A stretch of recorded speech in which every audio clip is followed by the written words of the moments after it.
Drama की शुरुआत में हम एक हैंडसम एंड हॉट शेफ को देखते हैं जो अभी सिंगल है।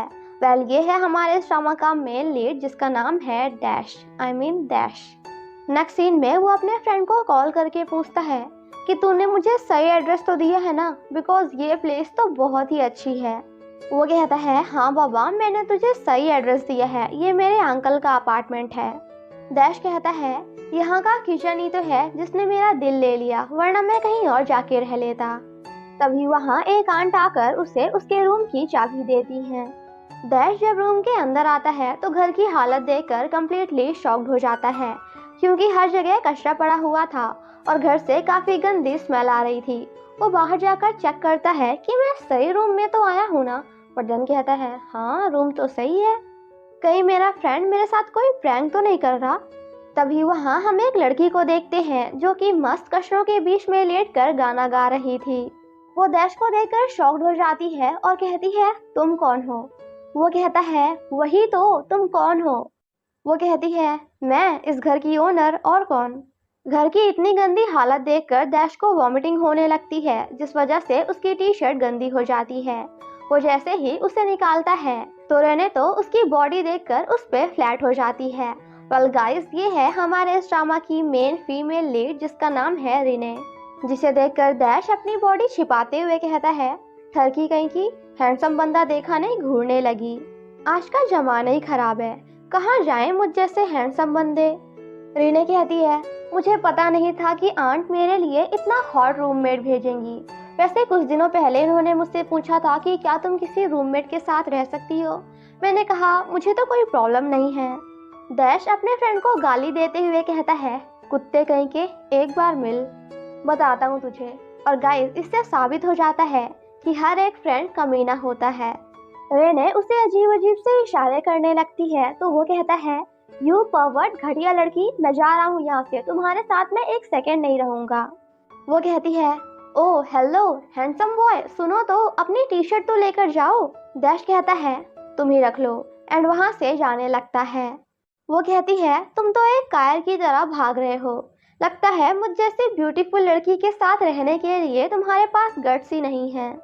जिसे देखकर डैश वॉज लाइक ब्यूटीफुल, और तुम शक्ल देखिए अपनी, जाओ पहले शीशा देख कर आओ, बंदर सी शक्ल की।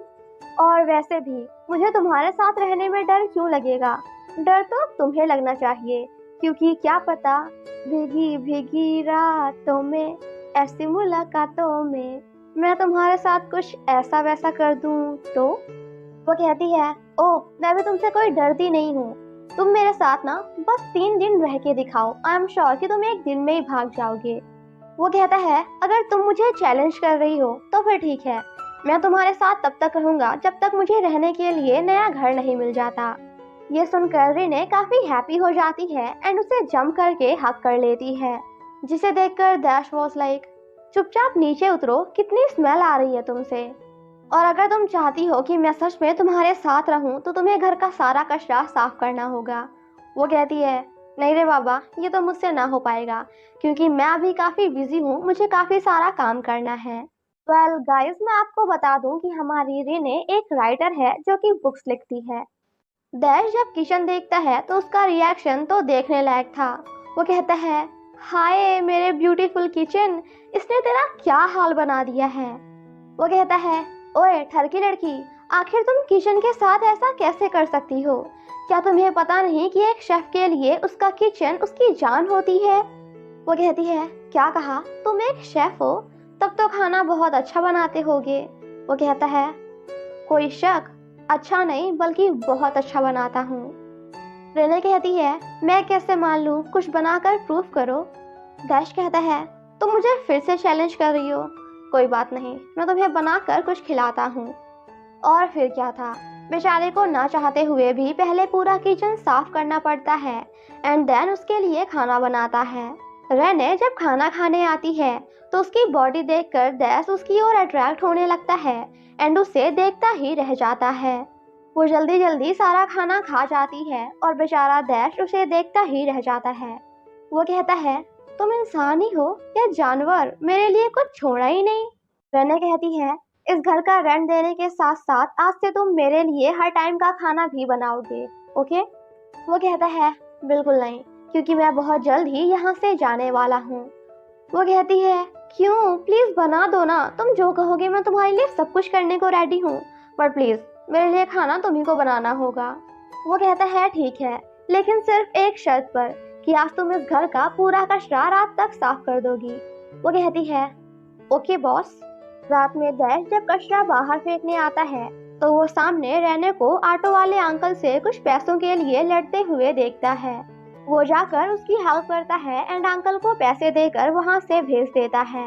वो दोनों जब जा रहे थे तो सामने उनकी मुलाकात ड्रामा के एक और नए कैरेक्टर से होती है जिसका नाम मार्क है। डैश कहता है अब ये कौन है? वो कहता है यहाँ के रेसिडेंशियल प्रेसिडेंट। वो कहता है अच्छा, तो आप इस ठरकी लड़की के बॉयफ्रेंड हैं? वो उसे मारते हुए कहती है बिल्कुल नहीं। अंदर आकर सामने खाना देखते ही वो उसकी तरफ भागने लगती है, बट डैश उसे रोकते हुए कहता है पहले नहा कर आओ। Go and take a shower first, खाना खाने फिर आना, भुक्खड़ गई की। वो कहती है प्लीज प्लीज खाने दो ना। वो कहता है बिल्कुल नहीं, अगर तुम्हें मेरे साथ रहने हैं तो मेरे भी कुछ रूल्स फॉलो करने पड़ेंगे। बिना साफ सफाई के और बिना नहाए हुए मेरा खाना तुम नहीं खाओगी, समझ गई? नेक्स्ट सीन में जब वो डिनर कर रही थी तभी सामने से डैश आकर कहता है खाना बंद करो, तुमने मुझसे कहा था कि आज रात तक तुम घर का सारा कचरा साफ कर दोगी, और अगर नहीं किया तो मेरा बनाया हुआ खाना नहीं खा सकती। और फिर क्या था, दोनों एक बार फिर से खाने के लिए लड़ने लग जाते हैं। रेने गिरने ही वाली थी, बट डैश जाकर उसकी हेल्प करता है, जिस वजह से वो दोनों एक दूसरे के काफी करीब आ जाते हैं। डैश कहता है नहाने के बाद तुम काफी अच्छी स्मेल कर रही हो। वो धीरे धीरे उसके क्लोज जाने लगता है, जिसे देखकर हमें लगता है कि बस अब तो कुछ ऐसा ही होने वाला है। बट हमारे इरादों में पानी फेरते हुए डैश रेने के हाथ से खाना छीन लेता है। वो कहती है तुम्हें क्या लगता है कि मैं इतनी आसानी से अपने हाथ से खाना छीन जाने दूंगी? इतना कहते ही वो भी उसके माउथ से अपना श्रिम्प छीन लेती है। ये सब देखकर डैश थोड़ा अनकंफर्टेबल हो जाता है एंड भागते हुए अपने रूम आ जाता है एंड एक फोटो फ्रेम को देखते हुए कहता है अपना मकसद कभी मत भूलना। अब इस फोटो में ऐसा क्या है हमें अभी बताया नहीं गया, पर डोंट वरी, आगे पता चल जाएगा। थोड़ी देर बाद रेने फिर से उसका डोर नॉक करती है। वो कहता है अब क्या हुआ, क्या तुमने घर का सारा कचरा साफ कर दिया? वो कहती है हाँ कर तो दिया, बट प्लीज बस आज रात के लिए, क्या मैं तुम्हारे अंदर रूम में सो सकती हूँ? डैश मना कर देता है एंड उसे जबरदस्ती उसके रूम में लेकर जाता है। काफी देर तक छीना छपटी के बाद जैसे ही वो रेने का गेट ओपन करता है तो रूम से कचरा बाहर गिरने लगता है, जिसे देखकर रेने वॉज लाइक मैं क्या बोलूं। नेक्स्ट सीन में हम उन दोनों को साथ में रूम में सोते हुए देखते हैं, बट रेने नीचे सो रही थी। थोड़ी बहुत बातें एंड उससे परेशान होने के बाद डैश कहता है वैसे तुम्हारा ब्लैंकेट कहाँ है? वो कहती है पता नहीं, पड़ा होगा कहीं कचरों के बीच में। एक मिनट, क्या तुम एक जेंटलमैन की तरह अपनी ब्लैंकेट मुझे तो नहीं देने वाले? वो कहता है बिल्कुल नहीं, चुपचाप सो जाओ। वो पूछती है वैसे तुम रूम लेकर रहने क्यों आए हो? वो कहता है क्योंकि मेरा पेरेंट्स के साथ झगड़ा हो गया इसलिए। और तुम? वो कहती है आज़ादी पाने के लिए, बट अकेले रहना भी इतना आसान नहीं है, क्योंकि मुझे घर का रेंट देना होता है, खाने का और बिजली का भी। पता नहीं मैं इस महीने का रेंट कहाँ से लाऊंगी। जिसे सुनकर डैश वॉज लाइक व्हाट, मतलब इस महीने का देने के लिए तुम्हारे पास रेंट भी नहीं है? वो कहती है हाँ ऐसा ही कुछ। वो कहता है तो अभी तक तुम रेंट कैसे दे रही थी? वो कहती है थोड़ी देर पहले तुम जिससे मिले थे ना, मार्क से, उसी ने मेरी हेल्प की है। पिछले 3 महीनों का किराया उसी ने दिया है। डैश कहता है क्या तुम पागल हो गई हो? अब मुझसे ये मत कहना कि वो तुम्हारा शक्कर पापा है, sugar daddy. Well guys, sugar daddy एक ऐसा रिलेशनशिप या फिर अफेयर होता है जिसे आप सिर्फ पैसों के लिए करते हो। रेने कहती है इसीलिए तो मैं नॉवल लिखने में इतनी ज्यादा मेहनत कर रही हूँ, ताकि मार्क के सारे पैसे लौटा सकूं। मुझे भी उससे पैसे मांगने में कोई खुशी नहीं होती है। वैसे तुम तो एक शेफ हो ना, तो क्यों ना तुम केक बनाकर उसकी कॉफी शॉप में बेचना स्टार्ट कर दो। इस तरह हम साथ में मिलकर कुछ पैसे भी कमा लेंगे माँ की कॉफ़ी शॉप इस अपार्टमेंट के जस्ट बगल में ही है। वो कहता है, ओ हेलो, मेरा बनाया हुआ केक किसी कॉफ़ी शॉप के लिए नहीं बल्कि सिर्फ 5 स्टार होटल्स के लिए है। बातें करते करते रेने सो जाती है तो वो कहता है, आखिर कोई इंसान बात करते हुए कैसे सो सकता है। एंड देन जाकर उसे अपना ब्लैंकेट उड़ा देता है। मॉर्निंग में दैश जब उसे नहा धोकर खाना खाने के लिए कहता है तो वो कहती है, अरे देखो तो आज मुझसे स्मेल ही नहीं आ रही, चाहो तो चेक कर लो। वो कहता है, स्टॉप इट, चुपचाप नहाने जाओ क्योंकि तुम्हें मेरे साथ बाहर चलना है। वो कहती है, क्या हम किसी डेट पे जा रहे हैं? वो कहता है, हाँ ऐसा ही कुछ। जिसे सुनते ही वो भागते हुए नहाने चली जाती है। उसकी हरकतें देखकर दैश स्माइल करने लगता है बट देन खुद से कहता है, ओह ये मैं क्या कर रहा हूँ, मैं उस ठरकी लड़की के प्यार में पागल नहीं हो सकता। नेक्स्ट सीन में हमें पता चलता है कि दैश उसे डेट पर नहीं बल्कि सब्जियां खरीदने के लिए ग्रोसरी खरीदने के लिए मॉल में लेके आया है। वो कहती है, अच्छा तो तुम एक राइटर हो? रेना कहती है, हाँ, बट प्लीज तुम ये बात किसी को बताना मत कि राइटर कॉमिट नाइट मैं ही हूँ। दैश कहता है, क्यों? तुमने कोई गलत काम थोड़ी किया है जो खुद के नाम को छिपा रही हो। वहीं कुछ लड़कियां फेमस राइटर एनी की बुक को देखते हुए एक दूसरे ऑथर जिसका नाम लिटिल मरमेड है उसकी बुराई कर रही थी। वो कहती हैं, कई दिनों से लिटिल मरमेड ने कोई बुक नहीं लॉन्च की, लगता है वो ये बिजनेस छोड़कर चली गई है। वैसे उसे चले ही जाना चाहिए क्योंकि वो तो बस एनी की बुक्स को कॉपी करके अपनी नई बुक लिख देती थी। ये सब दूर से खड़े होकर रेने भी सुन रही थी और थोड़ा सैड हो जाती है। सेम नाइट दैश माँ के पास जाकर कहता है, क्या मैं तुम्हारी शॉप में अपने केक सेल कर सकता हूँ? वो हंसते हुए कहता है, थोड़ी देर पहले रेने भी मुझसे यही पूछ कर गई है, बेशक तुम कर सकते हो, बट प्लीज घर जाकर उससे कहना कि कहीं वो हमारे एग्रीमेंट के बारे में भूल ना जाए। डैश कहता है, एग्रीमेंट? कैसा एग्रीमेंट? माँ कहता है, उसने मुझसे कहा कि अगर मैं तुम्हारे केक सेल करने के लिए मान जाऊंगा तो वो मेरे साथ पूरे एक दिन के लिए एक कपल की तरह डेट पे जाएगी। जिसे सुनकर डैश पूछता है, क्या तुम उसे पसंद करते हो? वो कहता है, बिल्कुल, और तुम हमारे बीच में आ रहे हो। डैश पूछता है, वैसे तुम्हारी शॉप में एक केक को पूरा बेचने में कितना टाइम लगता है? वो कहता है, मैक्सिमम 2 डेज। डैश कहता है, तो चलो ठीक है, हम एक चैलेंज करते हैं। मैं जो केक बनाऊंगा अगर वो पूरा का पूरा एक दिन में नहीं बिचा तो मैं रेने के घर से क्या उसके जिंदगी से ही हमेशा हमेशा के लिए चला जाऊंगा। लेकिन अगर मैं जीत गया तो जितने भी पैसे रेने को तुम्हें देने हैं वो सब 0 हो जाएंगे और तुम भी उसे परेशान करना बंद कर दोगे। उसे अकेला छोड़ दोगे। माँ कहता है, ठीक है, मेरी शॉप कल 9 बजे खुल जाएगी तो तुम हार के यहाँ से जाने के लिए अपना बैग पैक करके रखना। अगले दिन डैश अपना केक लेकर मार्क की शॉप आता है। वो मार्क से कहता है कि हमारे इस चैलेंज के बारे में रेने को कुछ भी पता नहीं चलना चाहिए। मार्क कहता है, हाँ बिल्कुल, मैं भी तुमसे बस यही कहने वाला था। देखते ही देखते रात हो जाती है। डैश के केक के सारे पीसेस बिक जाते हैं बट अनफॉर्चुनेटली बस एक पीस बच जाता है। तभी सामने से मार्क आकर कहता है, मुझे ये कहते हुए बहुत बुरा लग रहा है कि आप हार चुके हैं। तभी वहाँ एक लड़की आती है और डैश को देखकर शॉक्ड हो जाती है। ये है डैश की एक्स गर्लफ्रेंड एनी और काफ़ी फेमस राइटर भी।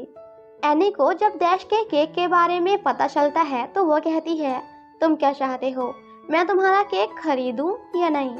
वो कहता है, जैसी तुम्हारी मर्जी। मार्क कहता है, हमारे यहाँ के दूसरे केक भी काफ़ी अच्छे हैं। एनी कहती है, नहीं, मुझे यही चाहिए। मैं जानना चाहती हूँ कि क्या डैश के केक्स अभी भी उतने अच्छे हैं जैसे पहले हुआ करते थे। और इस तरह डैश के केक के सभी पीसेस बिक जाते हैं और वो चैलेंज जीत जाता है, जिसे देखकर माँ को काफ़ी गुस्सा आता है। वैसे उसकी जगह अगर मैं भी होती तो मुझे भी आता, बिकॉज आपका कॉम्पिटिटर आपसे जीत जाए वो भी एक बंदी के मामले में, तो गुस्सा आना तो आराम सी बात है। बाहर आकर एनी डैश से कहती है, क्या तुम हमारा प्रॉमिस भूल गए? वो कहता है, कौन सा प्रॉमिस? एनी कहती है, तुमने मुझसे प्रॉमिस किया था कि जिस दिन मैं बेस्ट सेलर ऑथर बन जाऊंगी उस दिन तुम मेरे पास वापस आ जाओगे। डैश कहता है, सॉरी, अब मैं ऐसा नहीं कर सकता। वो कहती है, मगर क्यों? मैंने तुम्हारे लिए इतनी ज़्यादा मेहनत की और तुम इतनी आसानी से ये कैसे कह सकते हो। तभी वहाँ रहने आ जाती है, जिसे देखकर डैश कहता है क्योंकि अब मेरी गर्लफ्रेंड ये है, एंड उसे लेकर वहाँ से चला जाता है। घर वापस आकर जीत की खुशी में दोनों पार्टी करते हैं और एक दूसरे के करीब भी आ जाते हैं। तभी मार्क रेने को कॉल करके कहता है, आज से 4 साल पहले राइटर लिटिल मरमेड, जिसने एनी की सभी बुक्स कॉपी करके खुद की बुक्स लिख दी थी, अब वो एक न्यू नाम से बुक लिखती है जिसका नाम है कॉमेट नाइट, और वो कोई और नहीं बल्कि तुम हो, राइट। रेने कहती है, आपको ये सब कहाँ से पता चला। वो कहता है, तुम्हारे जाने के बाद मैंने एनी से थोड़ी बहुत बातें की, उसी ने मुझे ये सब बताया है। और फेमस राइटर एने, जिसकी तुमने बुक्स कॉपी की थी, कोई और नहीं बल्कि तुम्हारे डैश की एक्स गर्लफ्रेंड है। रेने कहती है, प्लीज आप इस बारे में किसी को कुछ मत बताइएगा। वो कहता है, हाँ तुम मुझ पे भरोसा कर सकती हो, मैं किसी को कुछ नहीं बताऊंगा, बट एनी का नहीं पता, क्योंकि उसका प्लान है कि वो बहुत जल्द ही इन सब के बारे में सभी को बता देगी। रेने कहती है, अब मुझे क्या करना चाहिए। वो कहता है, मेरे जितने भी पैसे तुम्हें मुझे वापस करने थे, उन सभी को मैं 0 कर देता हूँ, ये प्रूफ करने के लिए कि तुम मुझ पे भरोसा कर सकती हो। रेने कहती है, thank you so much, but आप मेरे लिए ये सब क्यों कर रहे हैं। वो कहता है, क्योंकि मैं तुम्हें पसंद करता हूँ, आई लाइक यू। जिसे सुनकर रेने शॉक्ड हो जाती है। तो वो कहता है, तुम्हें मुझे आंसर देने की कोई ज़रूरत नहीं, मैं तो बस तुम्हें हैप्पी देखना चाहता हूँ। रेने थैंक्स बोलकर फ़ोन कट कर देती है और थोड़ा परेशान लगती है। इसी के साथ हमारा पार्ट 1 यहीं पे खत्म हो जाता है।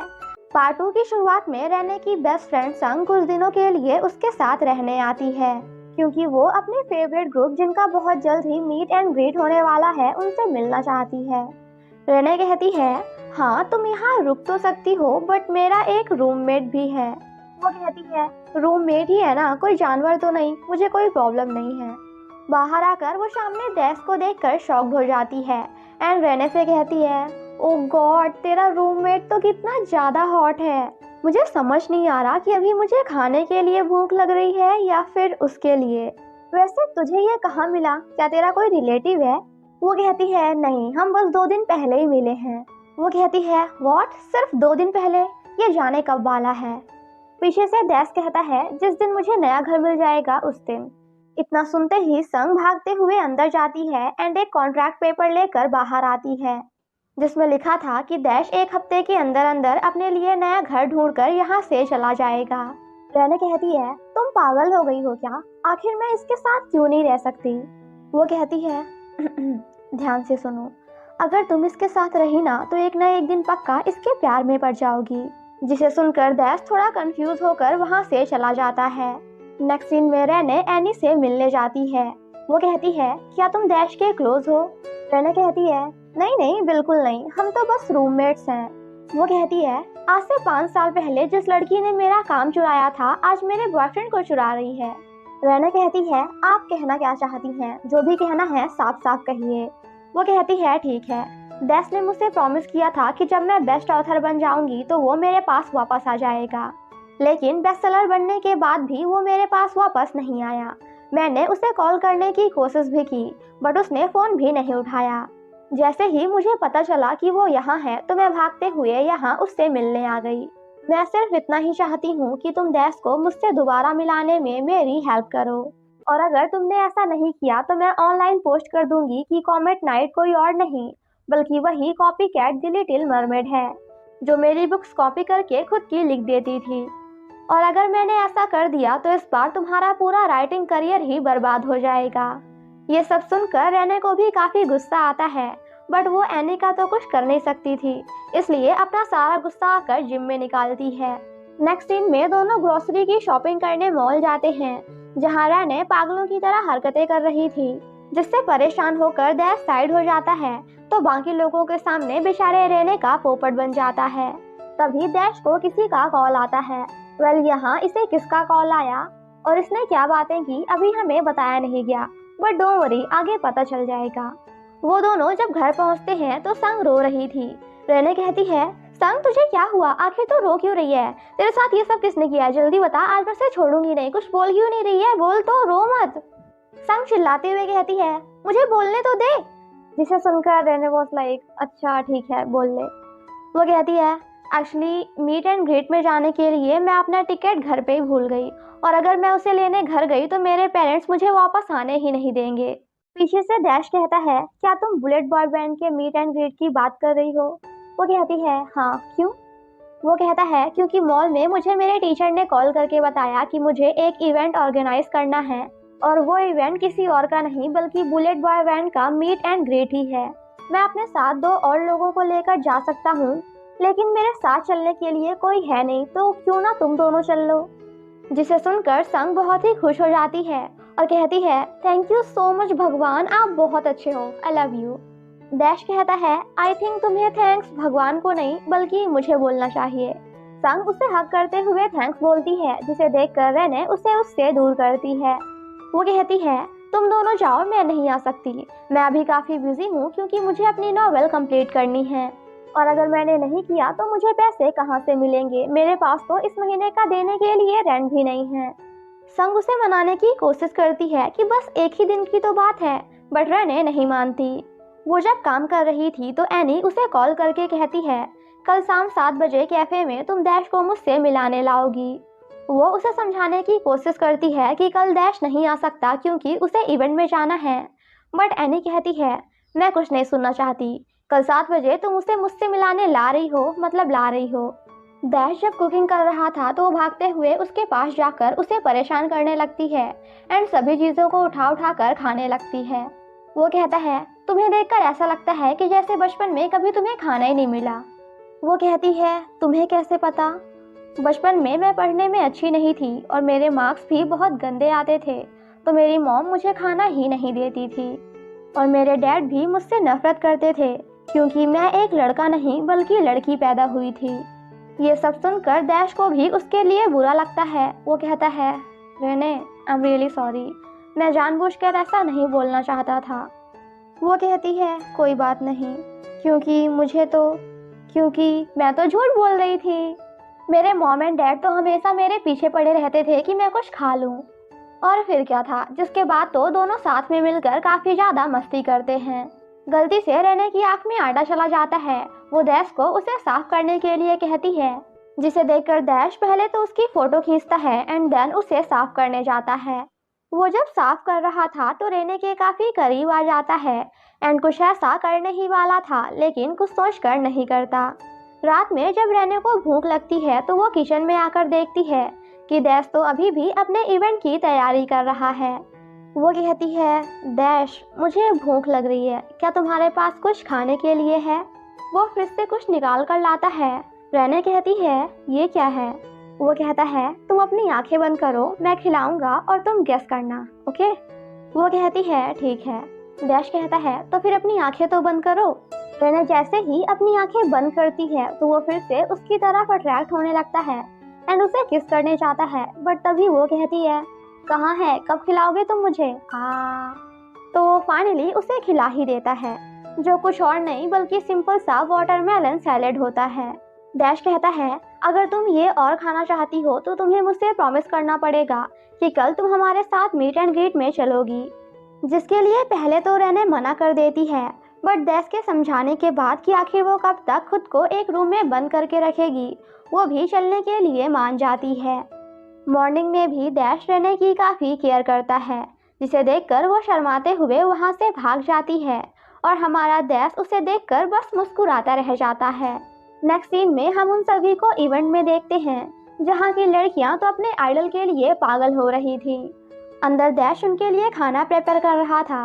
रेने जब उसे लेकर आती है तो एक आइडल खाते ही इतना ज़्यादा हैप्पी हो जाता है कि अपना हाथ जोर से टेबल पर रखता है, जिस वजह से रेने डर जाती है और पूरा का पूरा सॉस जाकर उसके ऊपर गिर जाता है।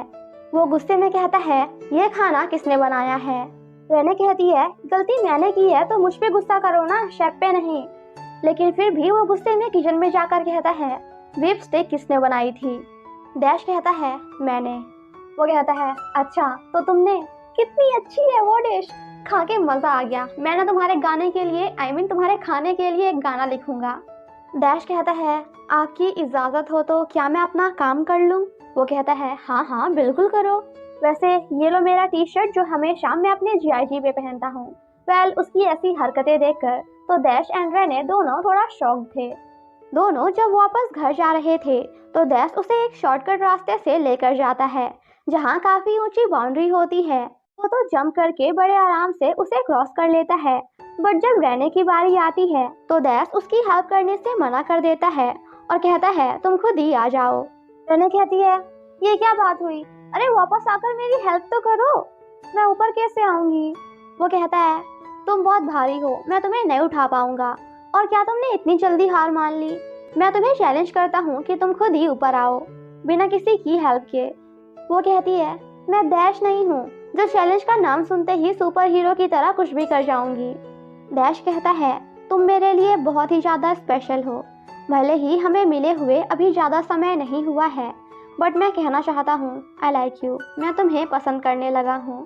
रेने कहती है, तुम मक्खी की तरह क्या भिनभिना रहे हो? मुझे कुछ सुनाई नहीं दे रहा, जोर से बोलो। काफी देर तक मेहनत करने के बाद फाइनली रेने भी उस बाउंड्री को क्रॉस कर ही लेती है। दोनों जब साथ में जा रहे थे तो रेने डैश को फाइनली बता देती है कि एनी तुमसे मिलना चाहती है। तुम उसका फोन नहीं उठा रहे थे तो उसने मुझसे कहा कि मैं तुम्हें 7 बजे कैफे में लेकर आऊं। डैश कहता है, तो तुमने मुझे ये बात अब क्यों बताई? 7 तो ऑलरेडी बज चुके हैं। वो कहती है, क्योंकि अब मैं नहीं चाहती कि तुम उससे मिलने जाओ। आई नो कि अभी मैं तुम्हें स्टूपिड लग रही होंगी, बट आई एम सॉरी। वो कहता है, कोई बात नहीं रहने, बट अगली बार से जब तुम मेरे पास आना ना तो प्लीज़ नहा कर आना। जो सुनकर बेचारी रहने वॉज लाइक, गजब बेइज्जती है। मॉर्निंग में संग अपने घर वापस जा रही थी, बट जाने से पहले वो रहने को काफ़ी सारे गिफ्ट्स देकर जाती है। संग कहती है, गिफ्ट नंबर 1 पेपर स्प्रे। अगर कभी वो खुद पे कंट्रोल ना कर पाए और तुम्हारे पास आने की कोशिश करे तो तुम इसे खोलकर उसकी आंखों में डाल देना। गिफ्ट नंबर 2 एक सीटी। अगर वो पेपर स्प्रे से भी बच गया ना तो इसे जोर से बजाना ताकि आसपास के सभी लोग तुम्हारे पास तुम्हें बचाने आ जाएं। And last protection gift number 3। Well guys, जितनों को पता है कि ये क्या है तो वेल एंड गुड, और जिन्हें नहीं पता कि ये क्या है तो डोंट वरी, अभी आपको समझने की कोई ज़रूरत भी नहीं है क्योंकि आप बच्चे हो। संग कहती है, ये आखिरी गिफ्ट तेरे लिए। अगर तू उसकी हॉटनेस को देखकर खुद को कंट्रोल ना कर पाए तो इसे यूज़ कर लेना। रहने कहती है, पागल हो गई है क्या? इसे अपने पास ही रख। संग उसे देते हुए कहती है, रहने तो इतने हॉट बंदे के साथ रह रही है तो इसे भीगी हुई बरसात के लिए बचा के रख, क्या पता गलती से कुछ हो जाए। संग के जाने के बाद वहाँ डैश आकर कहता है, मैंने उस कॉन्ट्रैक्ट को साइन कर दिया है। वो कहती है, क्यों, तुम रुक नहीं सकते? डैश कहता है, क्या तुम चाहती हो कि मैं तुम्हारे पास रुकूं? वो कहती है, हाँ बिल्कुल, तुम इतना अच्छा खाना जो बनाते हो तुम्हारे जाने के बाद मेरे लिए कौन बनाएगा? और क्या तुम मेरे पास रहना नहीं चाहते? डैश सामने रखा हुआ बैग चेक करने लगता है। रेने उसे रोकने की कोशिश करता है बट वो उसे निकालते हुए कहता है, छी छी गंदी लड़की, किसने सोचा था कि तुम ऐसी लड़की निकलोगी? वो कहती है, स्टॉप इट, ये मेरा नहीं संग का है। डैश कहता है, चलो बता भी दो, अगर ये सच में तुम्हारा है तो तुम्हारे दिमाग में चल क्या रहा है? वो उसे छीनने की कोशिश करती है जिस वजह से वो दोनों एक दूसरे के काफी करीब आ जाते हैं। वो कहती है, कहीं ऐसा तो नहीं कि तुम ही इसे यूज करना चाहते हो? पीछे से मार्क आकर कहता है, I am really sorry, gate open था तो मैं अंदर आ गया। वो भागते हुए उसके पीछे जाती है एंड समझाने की कोशिश करती है कि जैसा आप सोच रहे हैं ना वैसा कुछ नहीं है। बट मार्क कहता है, वहीं रुक जाओ, मैं तुम्हें सच में पसंद करता हूँ, इसलिए मैंने तुम्हें हर तरीके से खुश करने की कोशिश की। मैंने तुम्हारी हेल्प की जब तुम्हारे पास रेंट देने के लिए पैसे नहीं थे, लेकिन आज और अभी से मैं तुम्हें सिर्फ एक पड़ोसी के अलावा कुछ नहीं मानूंगा। रेने कहती है, हाँ ठीक है, बट अभी आपने अंदर जो कुछ भी देखा ना, आप गलत समझ रहे हैं। लेकिन मार्क सैड होकर वहाँ से चला जाता है। अंदर आकर वो डैश से कहती है, तुम्हारी वजह से मार्क को हमें लेकर गलतफहमी हो गई। वो सैड होकर कहता है, आई थिंक मुझे तुम्हारे घर और तुम्हारी ज़िंदगी से निकल जाना चाहिए क्योंकि मैं तुम्हारे लिए सिर्फ एक परेशानी हूँ। और इसी के साथ हमारा ये पार्ट यहीं पे ख़त्म हो जाता है। पार्ट 3 की शुरुआत में रेने मार्क से कहती है, अभी तक आपने मेरी जितनी भी हेल्प की उसके लिए थैंक यू सो मच। मैं नहीं चाहती कि उस दिन रूम में आपने जो कुछ भी देखा उसकी वजह से हम दोनों एक दूसरे से अजनबियों की तरह बिहेव करें, क्योंकि उस दिन कुछ नहीं हो रहा था, आपने बस गलत समझ लिया। अगर फ्यूचर में कभी आपको मेरी हेल्प चाहिए हो तो मैं जरूर करूंगी। वो कहता है, क्या सच में? मगर मार्क का क्या? रेने कहती है, वो तो मेरा रूम छोड़कर जा चुका है। जिसके बाद हमें एक दिन पहले का सीन दिखाया जाता है जहाँ किचन में डैश स्नैक्स बना रहा था एंड रेने को बताता है कि मैं घर छोड़कर जा रहा हूँ। वो कहती है, तुम्हें संघ के कॉन्ट्रैक्ट को लेकर इतना सीरियस होने की जरूरत नहीं है, और वैसे भी अगर तुम यहाँ रहोगे तो मेरा किराया भी आधा हो जाएगा और मुझे डेली का डेली इतना अच्छा खाना खाने को मिलेगा। वो रेने को कुछ स्नैक्स देते हुए कहता है, जब मैं यहाँ ना रहूँ तो तुम इसे खाना, और हाँ, मेरे जाने के बाद भी तुम अपना ख्याल रखना, अपनी केयर करना। जिसे सुनकर उसे भी बुरा लगता है। वो मूड को चेंज करने के लिए बड़े वाले जार का स्नैक्स उठाकर भागते हुए अंदर चली जाती है। डैश कहता है, वो मेरा था। वो कहती है, जिसने पहले लिया उसी का हो गया। अंदर आकर वो भी सैड हो जाती है क्योंकि रेने भी डैश को रोकना चाहती थी बट नहीं रोक पाती। मॉर्निंग में डैश एनी से मिलने जाता है। वो कहता है, तुम्हें मुझसे मिलने के लिए दूसरों को परेशान करने की क्या जरूरत थी? वो कहती है, इतना गुस्सा क्यों कर रहे हो, मेरी बात तो सुनो। मुझे पता है कि तुम अपने आगे की स्टडीज के लिए फ्रांस जाना चाहते हो। पहले मुझे लगता था कि मुझे तुम पे बस क्रश है, बट आज मुझे पता चला कि मैं तुमसे प्यार करती हूँ। आई लव यू, नहीं I love you very much. That's why जो तुम्हारा ड्रीम वही मेरा भी ड्रीम। वैसे इन रियलिटी ये तुम्हारा नहीं बल्कि तुम्हारी मॉम का सपना है, और यहाँ हमें पता चलता है कि उस फोटो फ्रेम में किसी और की नहीं बल्कि डैश की मॉम की फोटो है, जिसे रेने भी देख लेती है। मैंने तुम्हारे डीन से इस बारे में बात की और वो तुम्हें एक स्कॉलरशिप देने के लिए तैयार हैं, क्योंकि उन्हें भी पता है कि तुम काफी टैलेंटेड हो। तुम्हारा सपना बहुत ही जल्द पूरा होने वाला है। जिसे सुनकर डैश उसे थैंक्स बोलता है। वो जब वापस आता है तो देखता है कि रीने बिना सोए रात भर बस पागलों की तरह स्टोरीज लिखे जा रही है। डैश उसका लैपटॉप बंद करते हुए उसे सोने के लिए बोलता है। वो नहीं मानती तो डैश उसे समझाते हुए कहता है, माना कि तुम्हारा काम तुम्हारे लिए इम्पोर्टेंट है, बट तुम्हारी हेल्थ भी उतनी ही इम्पोर्टेंट है जितना तुम्हारा काम, क्योंकि अगर तुम ठीक ही नहीं रहोगी तो फिर काम कैसे करोगी?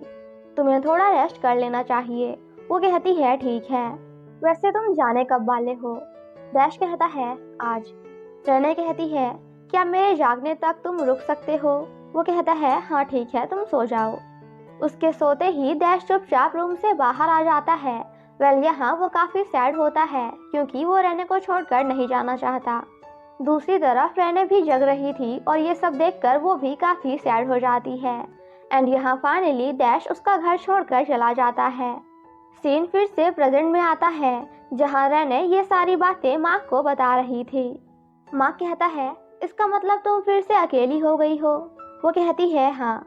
वो उसका हाथ पकड़ते हुए कहता है, मुझे तुम्हारी चिंता है, बट रेने उसे इग्नोर करते हुए वहाँ से चली जाती है। रात में डैश जब अपने रूम में होता है तो वहाँ रेने की फ्रेंड आकर उसे हाय बोलती है क्योंकि वो भी जस्ट बगल में ही रहती है। डैश जब रेने के घर के बाहर कुछ सामान रखने जाता है तभी उसे अंदर से ग्लास गिरने की आवाज आती है। अंदर हम रेने को देखते हैं जो कि बेहोश होकर नीचे गिर जाती है। डैश उसके लिए काफी परेशान हो जाता है एंड चिल्लाते हुए कहता है, रेने तुम ठीक तो हो ना? क्या तुम मुझे सुन पा रही हो? लेकिन वो कुछ नहीं बोलती क्योंकि वो तो अंदर बेहोश थी। डैश उसके लिए काफी परेशान होता है एंड गेट खोलने की कोशिश करता है बट गेट नहीं खोलता। वो भागते हुए जाकर गार्ड से रूम की दूसरी चाबी लेकर आता है एंड अंदर आकर रेने को उठाने की कोशिश करता है।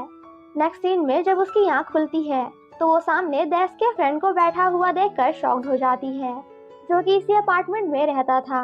वो कहती है, मैं यहाँ कैसे आई? फ्रेंड कहता है, डैश लेकर आया है।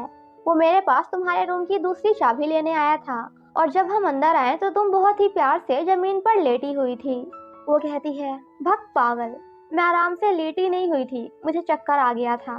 वो कहता है, डैश को तुम्हारी बहुत ही चिंता है क्योंकि एम्बुलेंस को कॉल करने के बजाय उस पागल ने पुलिस को कर दिया था। बहुत मुश्किल से सब कुछ हैंडल हुआ है और वो लोग वापस गए हैं। फ्रेंड के जाने के बाद वहाँ डैश आता है एंड फिर से उसकी काफी केयर करने लगता है। उसका इतना ध्यान रखने के लिए रेने उसे थैंक्स बोलती है और दोनों साथ में काफ़ी मस्ती करते हैं। डैश वहाँ से जाने लगता है तो रेने उसे रोकते हुए कहती है, प्लीज़ क्या तुम थोड़ी देर के लिए और मेरे पास नहीं रुक सकते। वो स्माइल करते हुए कहता है, लो रुक गया, अब तुम आराम से रेस्ट करो। अगले दिन दोनों एक दूसरे से लिफ्ट में एक्सीडेंटली मिल जाते हैं। डैश उसके हाथ में ग्रोसरी का सामान देखकर कहता है, क्या तुम अब अपने लिए खाना बनाने लग गई। वो कहती है, मैं कितनी भी कोशिश क्यों ना कर लूं मगर मुझसे खाना बनता ही नहीं है, हर बार का जल जाता है या फिर खराब हो जाता है। वो उसे इग्नोर करते हुए अपने रूम आ जाती है तो पीछे पीछे डैश आकर कहता है कि मैं तुम्हें खाना बनाना सिखाऊंगा, क्योंकि मैं नहीं चाहता कि मुझे दिन भर तुम्हारी चिंता हो कि क्या तुम ढंग से खा भी रही हो या नहीं। वो कहती है, अगर मेरी इतनी ही चिंता है तो वापस आ जाओ ना। डैश मना कर देता है एंड उसे कुकिंग सिखाने के लिए किचन में लेकर जाता है। बेचारा डैश उसे सिखाते सिखाते थक जाता है, बट रेने को तो ढंग से एक एग भी फोड़ना नहीं आता। वो कहती है, मैंने कहा था ना मैं इसमें अच्छी नहीं हूँ, मुझे सिर्फ खाना आता है, बनाना नहीं। वो उसे एक बहुत ही आसान सी डिश बनाना सिखाता है एंड रेने को उसे ट्राई करने के लिए बोलता है, बट वो भागते हुए रूम में आकर गेट लॉक कर लेती है एंड काफी सैड हो जाती है। डैश कहता है, अगर तुम ऐसे ही करते रही तो मेरे बिना तुम्हारा क्या होगा। तुम ना ढंग से खाती हो, ना नहाती हो और ना ही अपना रूम साफ करती हो, बस पूरा दिन काम में ही बिजी रहती हो।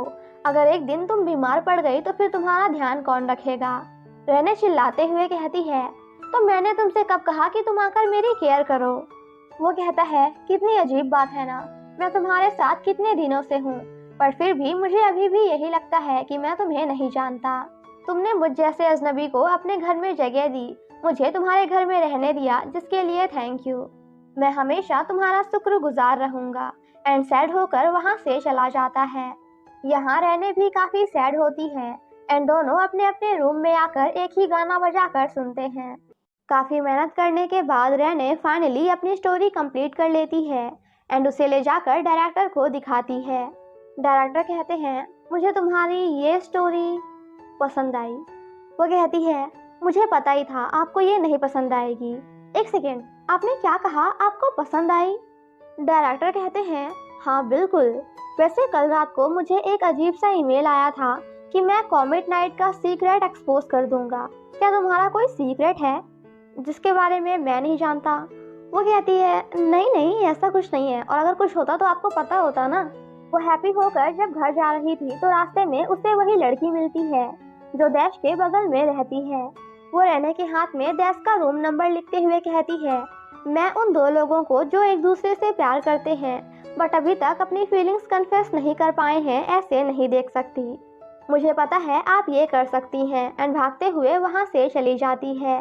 रात में डैश जब घर आता है तो सामने एक स्नैक रखा हुआ देखता है जिसे कोई और नहीं बल्कि रेने रख के गई है।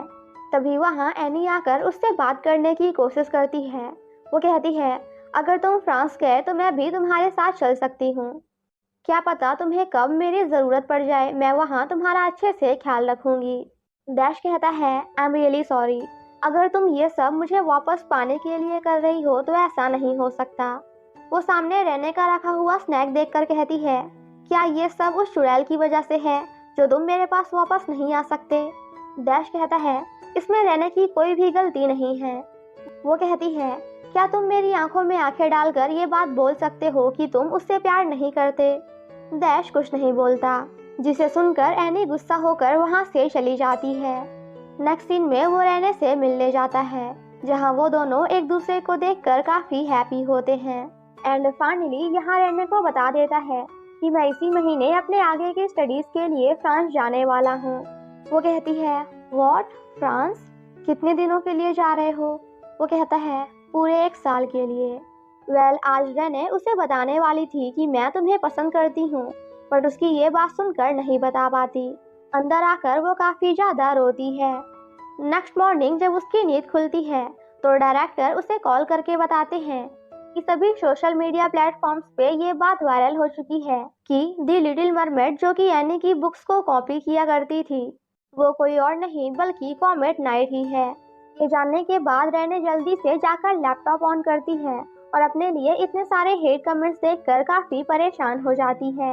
बिकॉज ये जानने के बाद कि कॉमेट नाइट ही लिटिल मरमेड है, सभी उससे नफरत करने लगे थे और उसके लिए काफी ज्यादा हेटफुल कमेंट्स करते हैं।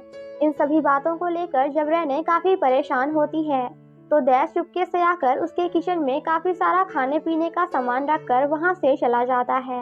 वो किचन में आकर जब ये सब देखती है तो काफी सैड हो जाती है एंड गाना गाते हुए डैश को याद करने लगती है। तभी सामने डैश आ जाता है। वो कहती है, तुम अंदर कैसे आए? वो कहता है, मैंने उस दिन तुम्हारे रूम की एक्स्ट्रा चाबी ली थी ना, बट मैंने उसे वापस ही नहीं किया क्योंकि मुझे तुम्हारी चिंता थी। मुझे लगा कि अगर तुम फिर से बीमार पड़ गई या फिर तुम्हें कुछ हो गया तो इसीलिए मैंने उसे अपने पास रख लिया था। जिसे सुनकर वो भागते हुए जाकर डैश को हक कर लेती है। वो कहता है, मैंने तुम्हारे बारे में न्यूज़ देखा, तुम बहुत ही स्ट्रांग हो। वो कहती है, क्या आज तुम्हें कोई काम है? डैश कहता है, आज नहीं तो मगर क्यों? नेक्स्ट सीन में हम उन दोनों को वॉशरूम में देखते हैं जहां डैश रेने के बालों में कलर कर रहा था। वो पूछता है, मगर तुम अपने बालों पे रेड कलर क्यों करा रही हो? वो कहती है, ताकि मैं एक लिटिल मरमेड की तरह दिख सकूं। बातों ही बातों में वो अचानक से डैश से पूछती है, क्या तुम मुझे पसंद करते हो? Do you like me? जिसे सुनकर डैश शॉक्ड हो जाता है और इसी के साथ हमारा ये पार्ट यहीं पे खत्म हो जाता है। लास्ट पार्ट और पार्ट 4 की शुरुआत वहीं से होती है जहाँ रेने अचानक से डैश से पूछती है कि क्या तुम मुझे लाइक करते हो? Do you like me? जिसे सुनकर वो शॉक्ड हो जाता है। नेक्स्ट सीन में हम उन्हें रूम में देखते हैं जहाँ रेने कहती है, तुम इतने सीरियस क्यों हो रहे हो? मैंने तो बस एक क्वेश्चन ही पूछा है। डैश यहाँ भी कुछ नहीं बोल पाता क्योंकि वो नहीं चाहता था कि अपनी फीलिंग्स को एक्सेप्ट करने के बाद वो रेने को छोड़कर फ्रांस चला जाए। तभी वहाँ मार्क आकर कहता है, रेने मुझे तुमसे कुछ बात करनी थी। तो ये सुनकर डैश वहाँ से चला जाता है। मार्क कहता है, एक्चुअली मैं अपने कैफे का वेब पेज बनाने का सोच रहा हूँ, तो क्या तुम मेरे स्नैक्स एंड ड्रिंक्स को टेस्ट करके उनके बारे में कुछ रिव्यूज लिख सकती हो? वो कहती है, हाँ वो तो ठीक है, बट मैंने आज तक कभी फूड्स के बारे में कुछ लिखा नहीं। मार्क कहता है, तुम्हारे काम के लिए मैं तुम्हें पैसे भी दूंगा। और फिर क्या था, पैसों का नाम सुनते ही वो रेडी हो जाती है। रेने कहती है, पहले बताना था ना कि तुम मुझे पैसे भी दोगे। मैं रिव्यू लिखने के लिए तैयार हूँ। आई डू माई बेस्ट, तुम टेंशन मत लो। रात में जब वो लिखने की कोशिश कर रही थी तभी कोई डोर नॉक करता है। वो भागते हुए जाकर गेट ओपन करती है क्योंकि उसे लगता है कि डैश होगा, बट वहाँ डैश नहीं बल्कि मार्क होता है। जिसे देखकर वो थोड़ा डर जाती है एंड डरते हुए गेट ओपन करती है। मार्क कहता है, एक्चुअली मुझे तुमसे काम से रिलेटेड कुछ बात करनी थी, क्या मैं अंदर आ सकता हूँ? वो कहती है, एक्चुअली डैश अभी सोने गया है तो मैं उसे डिस्टर्ब नहीं करना चाहती। मार्क कहता है, बट थोड़ी देर पहले तो तुम डैश डैश करके चिल्ला रही थी क्योंकि तुम्हें लगा कि गेट पे मैं नहीं बल्कि डैश है। तो अगर मैं गलत नहीं हूँ तो इसका मतलब अभी डैश घर पे नहीं है। और फिर क्या था, बेचारी ना चाहते हुए भी उसे अंदर लेकर आती है। दोनों जब साथ में बैठे होते हैं तो रेने इधर उधर देखने लगती है। मार्क कहता है, तुम ठीक तो हो ना? वो कहती है, हाँ मैं ठीक हूँ, मैं तो बस देख रही थी कि। माँ कहता है, हाँ तुम देख रही थी कि अगर मैंने तुम्हें कुछ किया तो तुम कहाँ भागोगी या फिर क्या लेकर मुझे मारोगी? रेने शॉक्ड हो जाती है तो वो कहता है, अरे बाबा मैं तो बस मजाक कर रहा था, मैं तुम्हें कुछ नहीं करूँगा। रेने कहती है, आपको जो भी बोलना है जल्दी बोलो क्योंकि मुझे सोने जाना है। वो कहता है, तो क्यों ना हम बेडरूम में चल के बात कर लें क्योंकि मुझे लैपटॉप की भी ज़रूरत पड़ेगी। रेने मना कर देती है तो मार्क कहता है, मैं तुम्हारे साथ कुछ गलत नहीं करूँगा, मैंने कहा ना, जस्ट ट्रस्ट मी। और वैसे भी मुझसे ज़्यादा डरावना तो डैश दिखता है, तुम्हें उसके साथ रहने में कोई प्रॉब्लम नहीं है तो फिर मेरे साथ क्यों? तो फाइनली रेने उसे बता देती है, क्योंकि मैं डैश को पसंद करती हूँ, आई लाइक डैश। जिसे सुनकर मार्क को गुस्सा आ जाता है। वो कहता है, जब यहाँ डैश आया भी नहीं था तब से मैं तुमसे प्यार करता हूँ। मैंने हमेशा तुम्हारी हेल्प की जब भी तुम किसी प्रॉब्लम में थी, तो आखिर क्यों तुम मुझसे प्यार नहीं करती? आखिर मुझ में क्या कमी है और डैश में ऐसा क्या है? वो रेने के पास जाकर उसके साथ जबरदस्ती करने लगता है। बाहर से ये सारी बातें डैश का फ्रेंड भी सुन लेता है एंड भागते हुए आकर रेने की हेल्प करता है। रेने जब मार्क को मारने जा रही थी तो उसका फ्रेंड कहता है, अरे भाभी जी आराम से, मैं नहीं चाहता कि अगली बार से मैं अपनी प्यारी भाभी से मिलने जेल में जाऊं। वो कहती है, व्हाट? भाभी? मतलब मैंने जो अंदर मार्क से कहा कि मैं उसे पसंद करती हूँ तुमने सुन लिया? वो कहता है, हाँ बिल्कुल। जिसके बाद वो दोनों मार्क को सिक्योरिटी के हवाले कर देते हैं। मार्क का फ्रेंड उसे पुलिस में कंप्लेन करने के लिए कहता है, बट रेने मना कर देती है क्योंकि उसने भी कई बार उसकी हेल्प की थी और वैसे भी मार्क को उसके गलती की सज़ा तो रेने ने अंदर ही दे दी थी, अच्छे से मार कर। फ्रेंड कहता है, क्या तुम इस बारे में डैश को बताओगी? वो कहती है, नहीं, क्योंकि ये जानने के बाद वो मेरे लिए और भी ज़्यादा परेशान हो जाएगा और मैं नहीं चाहती कि वो मेरी वजह से अपने गोल से डिस्ट्रैक्ट हो। अगले दिन वो एनी से मिलने जाती है और कहती है, क्या ऑनलाइन ये आपने ही पोस्ट किया है कि मैं ही लिटिल मरमेड हूँ जिसने आपकी बुक्स की कॉपी की थी? एनी कहती है, हाँ, तुम क्या कर लोगी? आई एम श्योर कि अभी तुम्हारा मन तो मुझे थप्पड़ मारने का कर रहा होगा, लेकिन जो सच है तो सच है। रेने कहती है, थैंक यू सो मच, आपने मेरा काम आसान कर दिया। आज के बाद मुझे कभी भी इस बात की टेंशन नहीं रहेगी कि कहीं लोगों को पता न चल जाए कि मैं ही लिटिल मरमेड हूँ और पास्ट में मैंने आपके साथ जो कुछ भी किया उसके लिए आई एम रियली सॉरी। मैं भी बाकियों की तरह बस एक सिंपल सी लड़की थी जो फेमस होना चाहती थी, इसलिए मैंने बचपने में वो सब कर दिया था, लेकिन अब मैं समझ चुकी हूँ। एनी कहती है, तो तुमने मुझे सिर्फ यहाँ थैंक यू कहने के लिए बुलाया था? वो कहती है, नहीं नहीं, मुझे कुछ और भी कहना है। क्या आप अभी भी डैश को पसंद करती हैं? आप हर मामले में मुझसे कई गुना ज़्यादा अच्छी हैं। मैं डैश को लेकर आपसे कंपटीशन नहीं कर सकती। एनी कहती है, तो क्या तुम फिर से उसे मुझसे मिलाने का सोच रही हो? पागल, वो मुझसे नहीं बल्कि तुमसे प्यार करता है। रेने कहती है, व्हाट? वो मुझे पसंद करता है? वो कहती है, हाँ पापा, डैश तुम्हें पसंद करता है। वो तुम्हें पसंद नहीं बल्कि तुम्हारे लिए पागल हो चुका है। मुझे भरोसा नहीं हो रहा कि उसके साथ रहने के बाद भी आज तक तुम्हें ये बात क्यों नहीं पता चली। सो प्लीज तुम उसे हमेशा खुश रखना, वरना मैं तो तुम्हें छोड़ूंगी नहीं। एंड देन वहाँ से चली जाती है। रात में हम उन दोनों को साथ में देखते हैं। रेने उसे आइसक्रीम देती है जिसमें लिखा था कि सुंदर दिखने वाले आदमी के लिए, एंड देन अपनी आइसक्रीम दिखाती है जिसमें लिखा था कि उसकी तरफ से जो उससे भी ज्यादा सुंदर दिखती है, जिसे सुनकर दैट वाज लाइक, गजब बेइज्जती है। क्या तुम श्योर हो कि तुम मुझसे ज्यादा अच्छी दिखती हो? वो कहती है, कोई शक? चलो अब आप लोग भी जल्दी से कमेंट करके बताओ कि आपको ज्यादा अच्छा कौन लगा, लड़का या फिर लड़की। आई एम श्योर कि मोस्टली गर्ल्स को तो बिल्कुल मेरी तरह लड़का ही पसंद आया होगा, because opposite attracts each other. Rene पूछती है, आज दिन भर तुम कहाँ गायब थे? वो कहता है, मैं अपने डैड से मिलने गया था ताकि मैं उनसे फ्रांस जाने की परमिशन ले सकूं, लेकिन उन्होंने मना कर दिया क्योंकि वो तो कभी चाहते भी नहीं थे कि मैं एक प्रोफेशनल शेफ बनूं। रेने कहती है, तुम्हारी मॉम की वजह से ना। मैंने फोटो फ्रेम में उनकी फोटो देखी। फ्लैशबैक में हमें दिखाया जाता है कि डैश की मॉम अपने शेफ बनने का सपना पूरा करने के लिए डैड एंड उसे अकेला छोड़कर चली गई थी। डैश कहता है, इसीलिए मैं बचपन से ही एक शेफ बनना चाहता था ताकि बड़े होकर और एक बहुत फेमस शेफ बनने के बाद मैं अपनी मॉम को ढूंढ सकूं। लेकिन कभी कभी मुझे लगता है कि मुझे वही बनना चाहिए था जो मेरे डैड चाहते थे। रेने कहती है, तुम खाना बनाना कभी भी बंद मत करना, क्योंकि जब भी तुम कुकिंग करते हो तो बिल्कुल एक छोटे बच्चे की तरह दिल से हैप्पी दिखते हो और मैं हमेशा तुम्हें खुश देखना चाहती हूँ। अगर कुकिंग ही तुम्हारी खुशियाँ हैं तो उसे कभी बंद मत करना।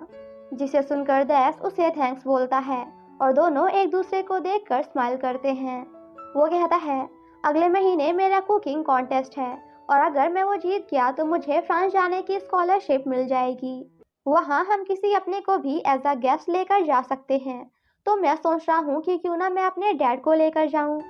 वो कहती है, ये तो बहुत अच्छी बात है और आई एम श्योर कि तुम्हारा बनाया हुआ खाना डैड का भी दिल जीत लेगा जैसे मेरा जीत लिया। डैश कहता है, सच में मैंने तुम्हारा दिल जीत लिया? लेकिन रेने बात को घुमा देती है। वो कहता है, मैं तुम्हें भी इनवाइट करना चाहता हूँ। रेने कहती है, मगर मैं नहीं आऊँगी क्योंकि मैं एक डैड और उनके बेटे के बीच में नहीं आना चाहती। तुम उनके साथ अपना टाइम एंजॉय करना। अगले दिन वो ऑनलाइन जाकर सभी से माफ़ी मांगते हुए खुद को प्रूव करने का एक चांस मांगती है और यहाँ वो सभी के सामने ये बात भी एक्सेप्ट कर लेती है कि हाँ, मैं ही हूँ वो लिटिल मरमेड जिसने पहले एनी की बुक्स को कॉपी किया था। लेकिन तब मैं एक छोटी सी अनजान ना समझ बच्ची थी। आई होप कि आप सभी मुझे माफ़ करके एक दूसरा चांस जरूर देंगे। देखते ही देखते एक हफ्ते बीत जाते हैं और हमें एक हफ्ते बाद का सीन दिखाया जाता है जहाँ लोगों ने रेने को माफ़ कर दिया था एंड उसके काफ़ी सारे फैंस भी बन चुके हैं। क्योंकि उसकी पिछली वाली नॉवेल लोगों को बहुत ही ज़्यादा पसंद आई, जिस वजह से वो बेस्ट सेलर बन चुकी है। दूसरी तरफ हम डैश को कुकिंग कॉन्टेस्ट में देखते हैं, जहां उसके डैड भी आए हुए थे। वो दूर से ही उन्हें देखकर खुश हो रहा था। उसकी बनाई हुई डिश डैड जैसे ही खाते हैं तो उन्हें समझ में आ जाता है कि ये तो उनके बेटे डैश के हाथ की बनाई हुई है। वो डैश के बचपन की बात याद करते हैं, जहां दोनों साथ में काफी हैप्पी थे। डैड कहते हैं, मेरा बेटा बहुत ही अच्छा खाना बनाता है। जब मैं बुढ़ा हो जाऊंगा ना, तब तुम मेरे लिए बनाना। थोड़ी देर बाद डैश जैसे ही उनकी ओर देखता है तो डैड तब तक वहां से जा चुके थे। वो भागते हुए बाहर आकर उन्हें ढूंढने की कोशिश करता है और कहता है, पागल कहेंगे, क्या उन्हें पता नहीं चला कि वो मैंने बनाया था? उनके बेटे ने। होटल की एम्प्लॉय आकर उससे कहती है कि वो आपके लिए एक मैसेज छोड़ कर गए हैं। फ्लैशबैक में हमें दिखाया जाता है, डैड कहते हैं, तुम जाकर मेरे बेटे डैश से कहना कि आई एम रियली सॉरी। और हाँ, फ्रांस से आने के बाद अपने घर वापस आना मत भूलना, क्योंकि तुम्हें अपने डैड के लिए खाना भी तो बनाना है। डैड बुढ़े हो चुके हैं ना, इसलिए।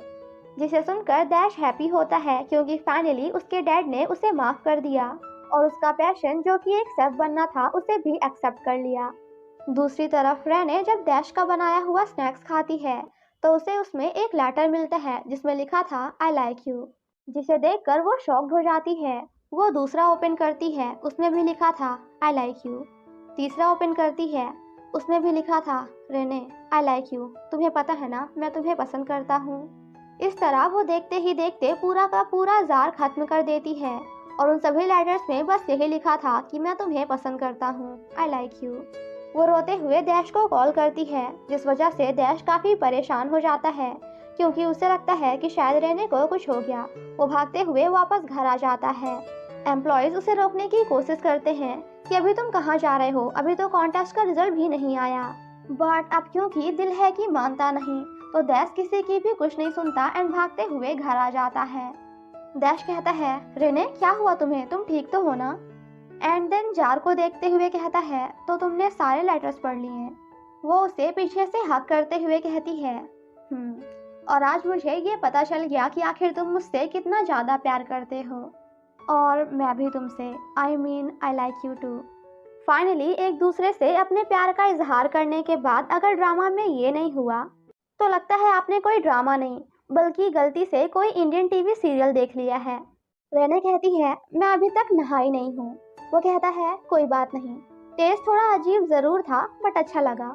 रेने शर्माते हुए वहाँ से जाने लगती है तो डैश उसे रोकते हुए क्या करता है, आप खुद ही देख लो, मैं नहीं बता पाऊंगी। डैश कहता है, मैं तुमसे एक बात पूछूं? जैसा कि अभी मैं तुम्हें पसंद करता हूँ, तुम मुझे पसंद करती हो, तो क्या इसका मतलब ये है कि हम डेट कर रहे हैं? वो कहती है, मुझे नहीं पता, मुझे भूख लग रही है, खाना दो। डैश कहता है, व्हाट? हमारे रोमांस के बीच में तुम्हें भूख लगाई? अच्छा ठीक है, चलो बताओ क्या खाओगी?